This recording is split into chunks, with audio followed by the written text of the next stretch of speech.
Hi, I'm Richard Blunt, Public Safety Manager of the Background Investigations Section, Columbus Division of Police. Today I will be talking to you about the Background Investigations Section's role in the hiring process for the position of police officer in the City of Columbus.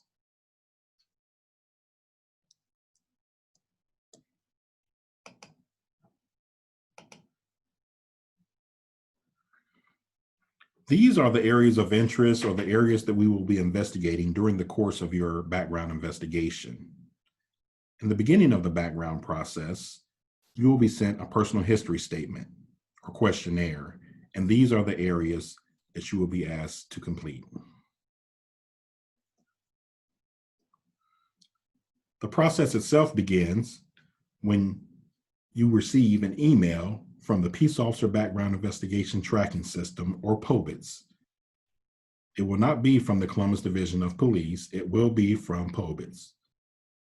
Within that, you will be asked to complete a personal history statement, or PHS. You will have approximately 10 days to complete that questionnaire and submit it. Once submitted, your background investigator will review it to see if you meet any of the background removal standards for civil service.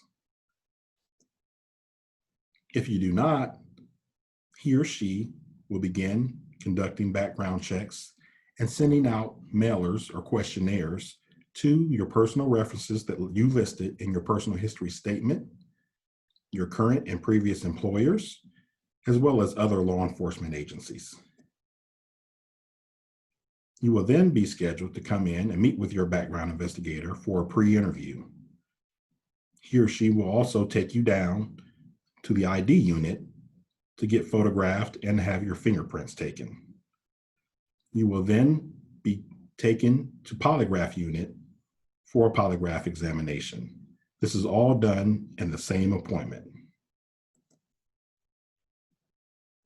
Upon completion of your polygraph, a representative from the Civil Service Commission will come over and review your file to make sure that you meet the minimum qualifications for the position of police officer, as well as to make sure you don't meet any background removal standards.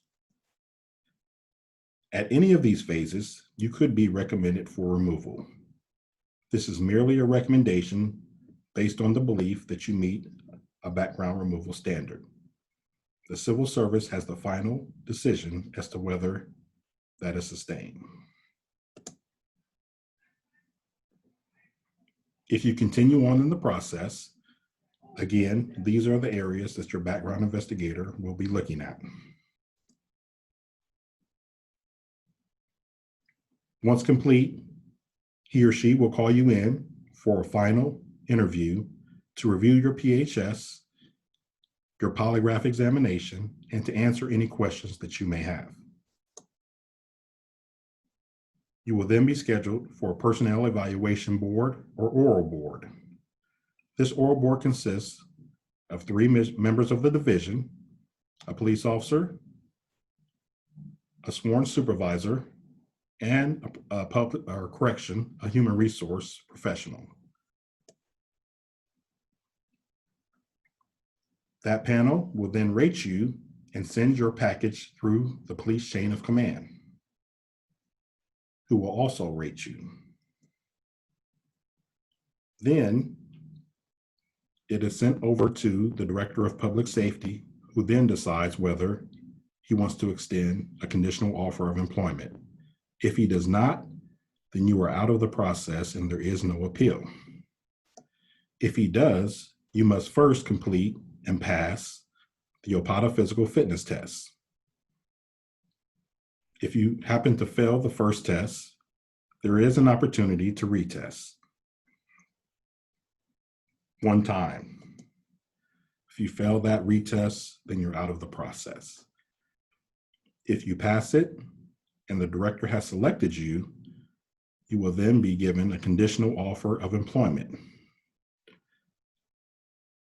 Part of this conditional offer may include another polygraph examination. It does include, and is conditional based upon your successful completion of a medical examination, a stress test, and a psychological evaluation.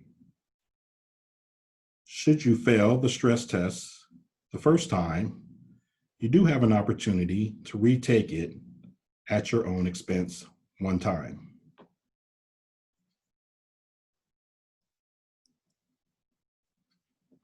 If you pass all of these, you will be extended a conditional offer of employment, or correction, a final offer of employment, and appointed to the academy class.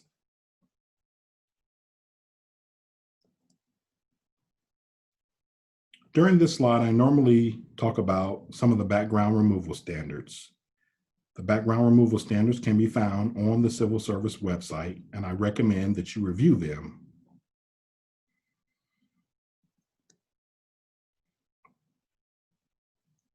Again, you will be required to complete a polygraph examination.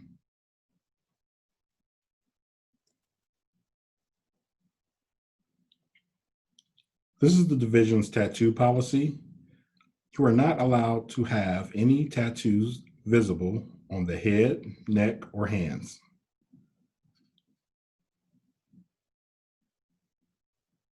Tattoos depicting obscene, gang-related, extremist, racist, or otherwise offensive images are also prohibited, visible or non-visible.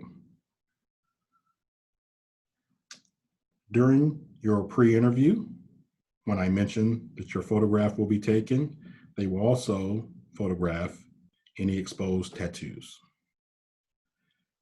Body mutilations and certain piercings other than your ears are not permitted. These are some important documents that I would recommend that you start collecting and will be required to bring in for your pre-interview. The reason I recommend you do these in advance is because things like your transcripts sometimes can take a while to be sent. So it's good to get a head start on gathering these documents. Of note, these documents are not required to submit your personal history statement. You will be required to bring them in for your pre-interview, but they are not required to submit your personal history statement. This concludes the background investigation section briefing. If you have any additional questions, please give us a call at 614-645-4808. Thank you and good luck.